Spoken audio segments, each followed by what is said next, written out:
चलिए आज बात करते हैं एक ऐसी जनजाति की जिनका प्रकृति से रिश्ता इतना गहरा है कि उनका इतिहास उनकी त्वचा पर लिखा हुआ है।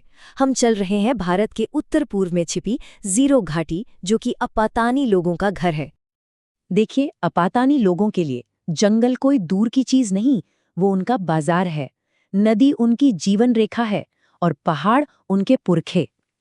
उनका पूरा का पूरा जीवन पृथ्वी के चक्रों से ही बंधा हुआ है, उसी से जुड़ा है।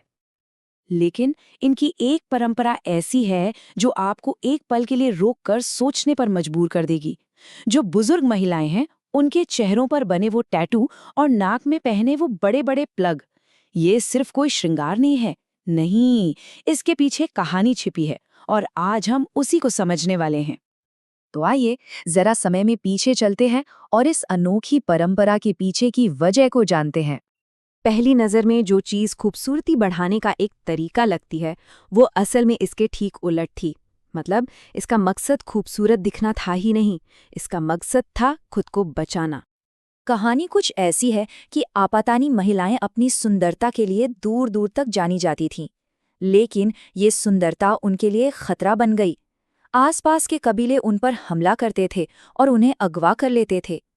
तो आपातानी लोगों ने एक बहुत ही अलग सा हल निकाला। उन्होंने जानबूझकर अपनी महिलाओं को कम आकर्षक बनाने का फैसला किया।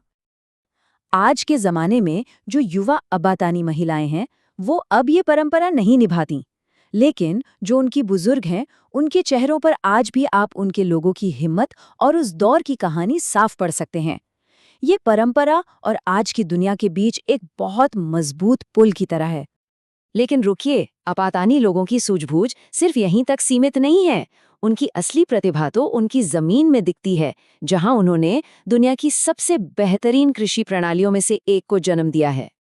जरा सोचिए, एक ऐसा खेत जो अपना पेट खुद भरता हो, जहां ना कोई ट्रैक्टर हो, ना कोई केमिकल, सिर्फ और सिर्फ प्रकृति का अपना एक कमाल का तालमेल।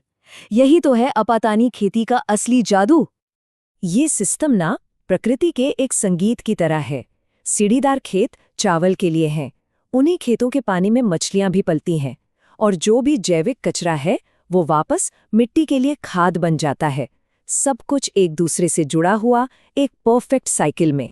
और ये तरीका इतना अनोखा और असरदार है कि इसने पूरी दुनिया का ध्यान खींचा है। यूनेस्को भी जीरो घाटी को विश्व धरोहर स्थल बनाने पर विचार कर रहा है, जो कि इस प्राचीन ज्ञान के लिए एक बहुत बड़ा सम्मान है। पर अपातानी जो कुछ भी करते हैं, उसके पीछे एक गहरा आध्यात्मिक विश्वास है। जमीन के साथ उनका रिश्ता सिर्फ जरूरत का नहीं है, ये पवित्र है। तो आइए अब उनके विश्वास की दुनिया को समझते हैं। उनके विश्वास को कहते हैं दोनी पोलो। दोनी यानी सूरज और पोलो यानी चांद। उनके लिए ये सिर्फ आसमान में चमकने वाली चीजें नहीं है, ये कायनात की दो बड़ी शक्तियों के प्रतीक हैं, रोशनी और अंधेरा, पुरुष और स्त्री। अपातानी लोगों के लिए कोई मंदिर या पवित्र किताबें नहीं हैं। उनका मंदिर तो ये पहाड़, नदियां और जंगल ही हैं। वे सूरज की गर्मी को पूजते हैं, चांद की रोशनी का सम्मान करते हैं और धरती की देन के लिए आभारी रहते हैं। उनका मानना है कि ईश्वर प्रकृति में ही है, उससे अलग कहीं नहीं। आज की दुनिया में जहां हर कोई मैं और मेरे पर जोर देता है, वहीं अपातानी हमें एक अलग ही रास्ता दिखाते हैं। उनका मानना है कि असली ताकत अकेले इंसान में नहीं, बल्कि पूरे समुदाय में होती है। मियोको जैसे जो त्योहार हैं, वो सिर्फ जश्न नहीं होते, वो इस बात की याद दिलाते हैं कि सब साथ मिलकर ही ज्यादा मजबूत हैं। तो क्या इसका मतलब ये है कि अपातानी लोग बस पुराने जमाने में जी रहे हैं, एक ऐसी दुनिया में जिसका बाहर से कोई लेना देना नहीं? बिल्कुल नहीं। सच तो ये है कि शायद वो हम सभी को भविष्य का रास्ता दिखा रहे हैं। ये बात समझनी बहुत जरूरी है कि अपातानी लोग इतिहास का कोई पन्ना नहीं है। वे एक जीती जागती, सांस लेती हुई संस्कृति है, जो आज की दुनिया की हर चुनौती का सामना अपने तरीके से कर रही है। ये संतुलन साधने का एक बेहतरीन उदाहरण है। आज अपातानी युवा डॉक्टर, इंजीनियर और सरकारी अफसर बन रहे हैं। वे दुनिया भी घूमते हैं, लेकिन हमेशा अपनी जड़ों से, अपनी जमीन से जुड़े रहते हैं। वे हमें दिखाते हैं कि तरक्की करने का मतलब अपनी पहचान को खो देना नहीं होता। उनकी एक कहावत है जो उनकी पूरी सोच को एक लाइन में बता देती है, जो धरती को माँ समझेगा वही जीवन को समझेगा। एक पल के लिए इस पर सोचिए। ये सिर्फ कोई अच्छी लगने वाली बात नहीं है, ये जीने का एक तरीका है। तो आखिर हम अपातानी लोगों से क्या सीख सकते हैं? बहुत कुछ।